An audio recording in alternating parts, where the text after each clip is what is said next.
ઉપલેટા તાલુકામાં કલેક્ટર રાજકોટની સૂચનાથી પ્રાંત અધિકારી ધોરાજીના માર્ગદર્શન નીચે મામલતદાર ઉપલેટા તેમજ ઉપલેટા તાલુકા વહીવટીતંત્ર દ્વારા મોક ડ્રીલનું આયોજન કરવામાં આવ્યું છે।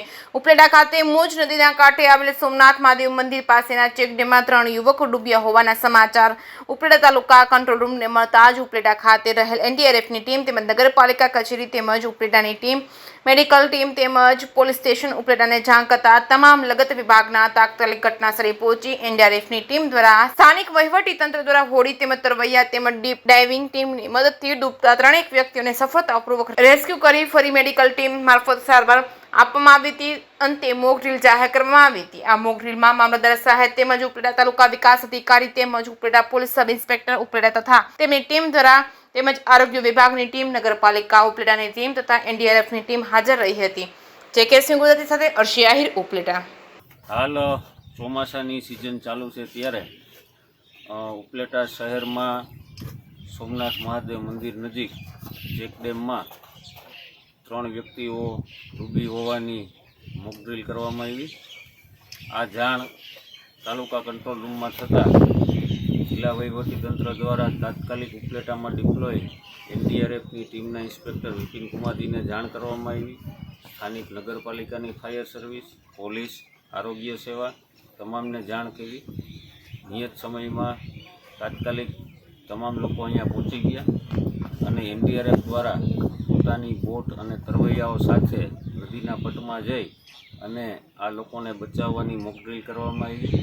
આ મોક ડ્રીલ દરમિયાન પાણીની અંદર કોઈ ફસાઈ ગયું છે એવો સીન ક્રિએટ કરવામાં આવ્યો અને ડીપ ડાઈવર દ્વારા ઓક્સિજનના સિલિન્ડરને માસ્ક સાથે એણે નદીના તળિયે જઈ અને વ્યક્તિને શોધી બહાર લાવેલ છે। આ મોક ડ્રીલ દરમિયાન નગરજનો પણ હાજર હતા। આવી પરિસ્થિતિમાં જ્યારે કોઈ વ્યક્તિને પાણીમાંથી બહાર લાવીએ પછી તાત્કાલિક એને શું ને કેવી રીતે સારવાર આપવી તેની સમજ પણ એનડીઆરએફની ટીમ દ્વારા આપવામાં આવી। આપણે હાલ વર્ષા ઋતુની સિઝન છે। આપણા વિસ્તારમાંથી મોજ, વેણુ અને ભાદર એવી 3 મોટી નદીઓ પસાર થાય છે, ડેમ પણ આવેલા છે। તો વરસાદની સિઝનમાં આપણે સૌ નદી કાંઠાથી દૂર રહીએ અને જરૂરી સાવચેતી રાખીએ એવી આ તકે હું સૌ નાગરિકોને અપીલ કરું। मैं inspector Vipin Kumar, rescue team commander, जो कि श्री सुरेंद्र सिंह कमांडेंट 06 बटालियन राष्ट्रीय आपदा मोचन बल बड़ोदरा के नेतृत्व में कार्यरत है। जैसे कि हमारी टीम को यहाँ प्री मानसून डिप्लॉयमेंट के लिए तैनात किया गया है। जैसे कि मानसून की बात करें या आपदाओं के बारे में बात करें तो आपदा 2 प्रकार की होती है, एक प्राकृतिक आपदा, एक मानव निर्मित आपदा।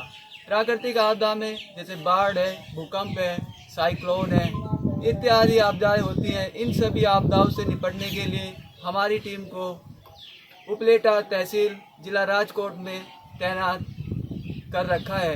जैसे कि आज हमें उपलेटा मामलादार द्वारा सूचित किया गया कि आपको मॉक एक्सरसाइज बाढ़ के ऊपर करना है।